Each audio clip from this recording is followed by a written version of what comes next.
Hello and welcome to another episode of the Agency Leadership Podcast. I'm Chip Griffin. And I'm Gini Dietrich. And Ginny, I need some accountability. Okay, I'd be happy to hold you accountable. That'll actually be fun for me.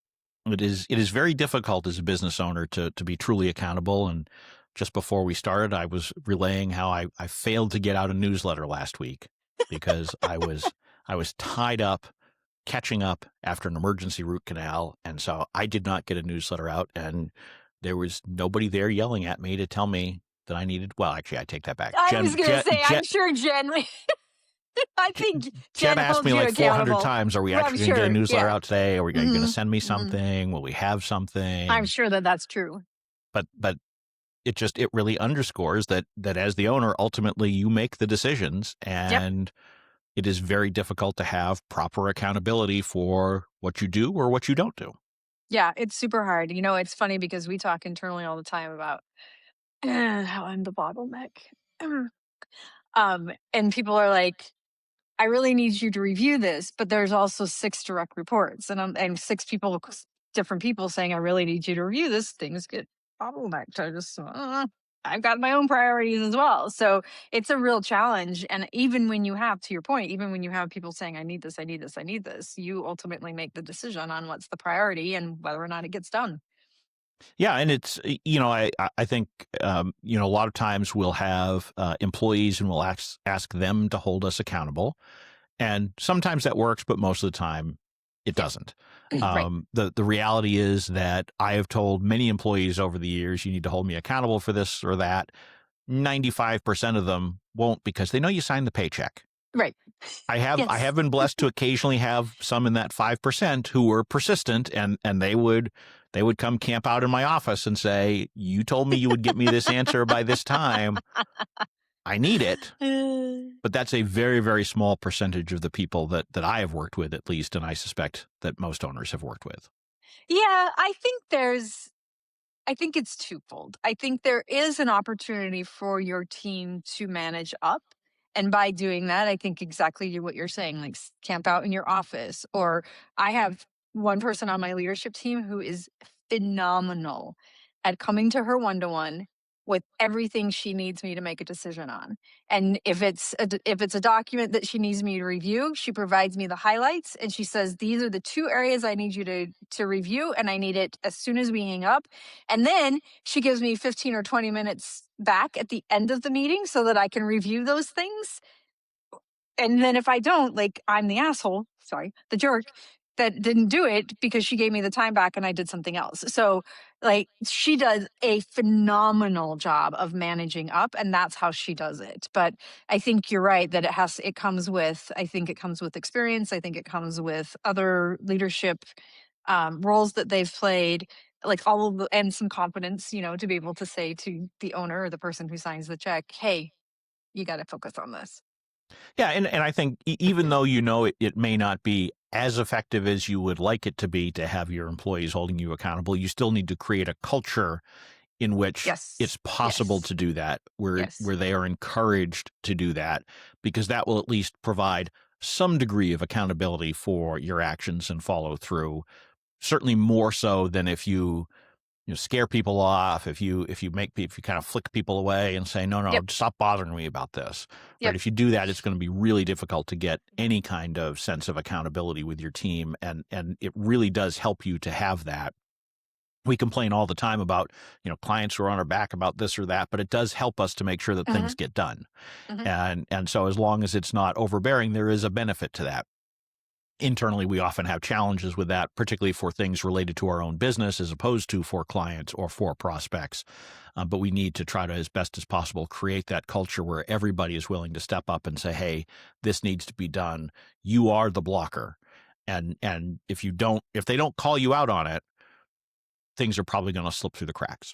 Yeah, for sure. And I find that I reprioritize based on what I think is the most pressing, right? And for me, what might be pressing may not be the same as it might be for somebody else on the team. So I need people to say, listen, I know that you've got this and this and this, but this is what will happen if I don't get this from you by this date. And then I can go, okay, let me look at everything and kind of rejigger based on those kinds of things. So I like from an owner's perspective, I need people to say, I need this from you. You're the bottleneck. Here's why, and here are the consequences. So then I can decide, okay, well, it's not that big of a deal, or shoot, we don't want that. Let's get this done. Well, and part of the accountability function for you as the boss/owner is to identify, where you are, where you need to be the bottleneck, and where you don't. Right. Right. If you Right. part of this comes down to Yes. reducing the amount of things that you need to be held Yep. accountable for. And, Yep. we've talked in the past about the importance of delegation and trusting your team and giving them more responsibility. But that is very closely related to the accountability question. So if you are either micromanaging or you are over promising and saying, yeah, I can get to that tomorrow, when you know you can't get to it tomorrow, you need Or to you think you can because you think you have 36 hours in the day instead of fair, 24. but you need to get better at estimating how long it's really going to take to do things so that you're in a position where the commitments that you are making, particularly to your team or to others, you can uphold. And so there is Right. something realistic to hold you accountable for. Because if you say, look, well, I can move this skyscraper tomorrow, and you can't, it's hard to truly hold you accountable for it, right? Because it was Sure. never going to happen anyway. Right. And so you need to be in a position where the things that you promise are truly legitimately things that you can be held accountable for afterwards. So I will tell you what we started doing this year, and it has worked extraordinarily well for me. And I know that not everybody wants to function this way, but this is one way that you could do it. We do objectives and key results, so OKRs. That's the process that we follow internally. And one of the things we said at the beginning of this year is if we want to reach our goals, one of our OKRs has to be less founder dependence. And so, as part of that, everything that's in my brain has to come out. So, we have to understand how Ginny does work, how Ginny delivers, like how she has new business meetings and the questions she asks and how she does discovery calls from that all the way through how she delivers keynotes to how she delivers content to how she even produces content, and when she produces that content, what does the team need to do to be able to like all of the things, right? And so that has been front and center for the whole year, and well, half of the year right now, but it will be for the rest of the year as well, is how are we depending less and less and less on Ginny, the founder. And that's through process, it's through standard operating procedures, it's through things that are written down. I do video tutorials, all sorts of things, so that by the end of the year, I'm less the bottleneck and more focused on the things that I need to be focused on as the leader of the organization. And because it's an OKR, it's in every single leadership team meeting. It's up there in bright red because we haven't met it yet, and we can see exactly where we're scoring against it. And as somebody who likes to have green instead of red, I'm like, okay, let's get this done. So it works extraordinarily well for me. But, there are other ways I think that you can think about how to let people hold you accountable in that same kind of way that work for you or your brain. Well, I think you've really highlighted the key thing here, which is that you need to come up with a system that works for you. You are ultimately Yes. the owner. You are the most difficult person to hold accountable within your organization in all likelihood. And so you need to develop systems and processes and approaches that get you to that accountability. And what works for me will not work for Ginny, will not work for you. We all have different styles, different motivators. For you, it's the red versus green that everybody can see, and so that sort of that follows sort of what I would call the name and shame approach to accountability. It works, and that can work. There are people who have the simple discipline that if they've got a list, they're just committed to getting through that list. Yep. And there are some people who that just seeing that unchecked item on the list is enough.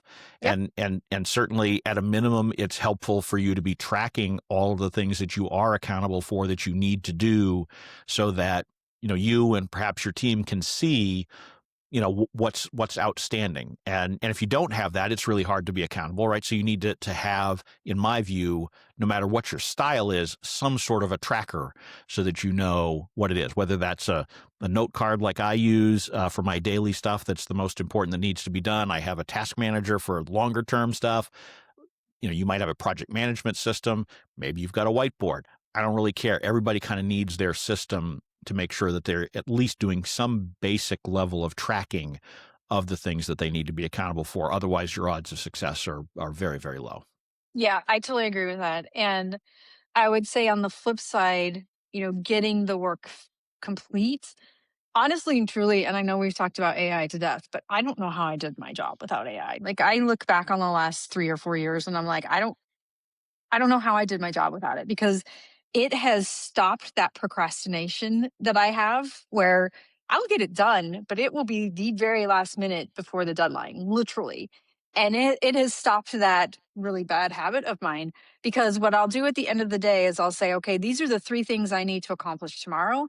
And I will open those projects in Claude Cowork and I'll say to it, here's the project I need. Here's one project I need to complete tomorrow. Please break it down into bite-sized chunks. And I do that with the 3 things I need to accomplish the next day. And I let it work overnight and do that for me. And then I get up the next morning and there's a list of like, you have to do this first, then this, then this, then this. And it's significantly easier than me sitting here going, okay, if I start this, it's going to take me 4 hours and I don't have a 4-hour block. So it breaks it down into 15 or 30-minute chunks for me so that I can get through it. And I do that every single day before I shut my computer down. Yeah, I mean, and again, that works for you. For me, AI has certainly helped in some areas. It's made it worse in other areas because it allows me to play with a lot of different ideas that there's that too. So I've added more to my plate while I'm also Sure. becoming more efficient and effective at some of the things that were already there. So for me, it probably comes out in the wash.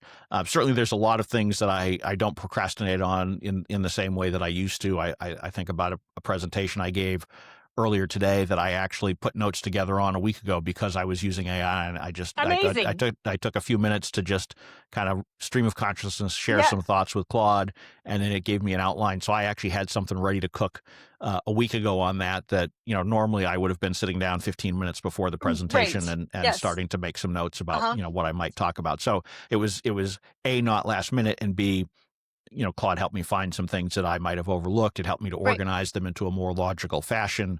And so, in 20 minutes of prep a week ago, I got farther than I would have in the same 20 minutes before the presentation today, which would have been my old style.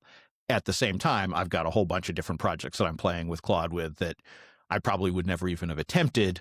So net plus there, but also it gets in the way of some of the basic daily stuff. So, it's a mixed bag, but I think that the important thing here is just trying to figure out what works for you, what works for your team, having conversations with them, because most of us are not very good at being, fully self-accountable. We need some sort of forcing mechanism. Yeah. And part of that is helping your team to understand how can they best hold you accountable? Is it that red versus green on the screen? Is it by camping out with you in your office?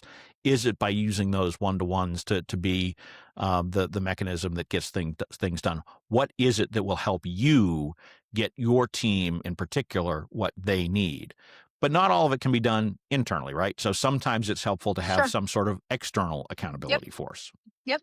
Yeah, absolutely. I mean, they're everything from, in the SpinSucks community, there's a group of people that they're each other's accountability partners. I don't know how well that works, but they meet, I think they meet every 2 weeks and they hold each other accountable. You can certainly have a coach like what you do. You can join a membership organization like a YPO or a Vistage or something like that. There are lots of opportunities, I think, for you to have accountability partners outside of work as well, outside of your office, to help you with those things too. Yeah, I think having some sort of an external partner or partners, whether that's peers, whether that's paid advisors, whatever, it certainly can help because, I think back to, we used to have folks who cleaned our house, and we would always clean up before they got here because you didn't want them to see how messy you really were in real life. And this was, really useful to us when we had little kids and, the house was messy, but, we would tidy it up quite a bit before the cleaners would come in for their weekly cleaning. And so that was effectively the accountability for us not to let the whole place just, go to hell in a handbasket. Sure. And I think the same thing can happen, whether it is, a peer or, your company attorney or accountant or, a coach or whomever.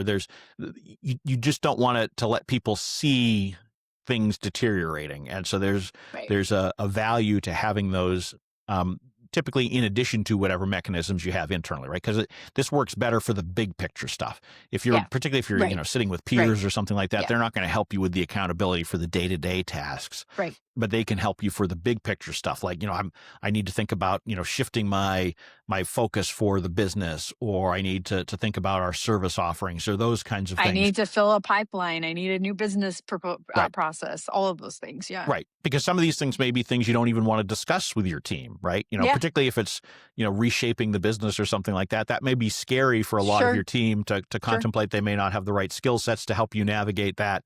And so having other people that can hold you accountable so that, when you're doing your every other week call or monthly call or whatever you might do with a peer, you have something to update them on. And it's not just like, yep, pretty much the same as last month. Don't really have anything new to report here. Nothing else. Yeah. Right. So there is real benefit to having those, external mechanisms in some fashion to do that same naming and shaming that we talked about before to hold you accountable. Yeah, for sure. Now there are always the people that I talk to who are like, okay, well, we need an advisory board or maybe a proper board or those kinds of things, a more formal accountability structure. I'll be honest, I think in general, those do not work for I agree with that. For most small agencies. Frankly, it doesn't work for most big agencies either. Yeah, I totally agree with that. I'm candidly skeptical of boards even for huge organizations in many cases because having participated in and around many of them over the years, the vast majority are not as independent as they are made to be, and so therefore they don't necessarily serve the function that you would expect them to. And we see this all the time when there are big company scandals around CEOs and boards not providing proper oversight. So I think even in those cases where directors are paid and they have actual legal responsibilities, they often fall down on their accountability roles. I think really hard for most small agencies to do that. Certainly advisory boards, I think, are. I mean, there's a little bit of the name and shame in that, right? if you have to update them on certain things. Sure. But even then, I think that works better in one-on-one type relationships as opposed to an advisory board. And a proper board just adds complexity to your business that you don't need. That probably is not necessary. No, and absolutely not. And if you're going to create a proper board, by all means, talk to a lawyer and an accountant before you do it, because there are other issues that pop up as soon as you start adding those structures in. Yeah, I totally agree with that 100%. But I think really the bottom line here is that, for your business to succeed, you do need to be held accountable in some fashion for your actions. It's really hard to do it yourself. So you need to try to find whatever tools will work best to get you as close to that as possible, understanding that at the end of the day, it is still your business. If you want to let something drop, if you want to ignore something, you can. You can. Yep. Right. So there does have to be some degree of sense of self accountability, but you need tools to help you get there better, because left only to your own devices, I know for me at least, I would let a lot of things slide, not just the weekly newsletter. Sure. Yep. Well, the weekly newsletter will get out. It'll just get out. Maybe next week. Maybe this week. Who knows? But who knows? We get it out as often as we can. We're a small operation, That's right. And I am definitely the roadblock on the weekly newsletter. Jen always has her part. The weekly roundup is always on time. Yep. The rest of it, kind of hit or miss. I understand. So with that, we will wrap up this episode of the Agency Leadership Podcast. Maybe it'll be in this week's newsletter. Maybe it'll be next week's newsletter. I don't know. It'll be in a newsletter at some point. And before it goes to the newsletter, it's on the website, so you can always find it there. Anyway, on that note, we'll wrap this one up. I'm Chip Griffin. I'm Jenny Dietrich. And it depends.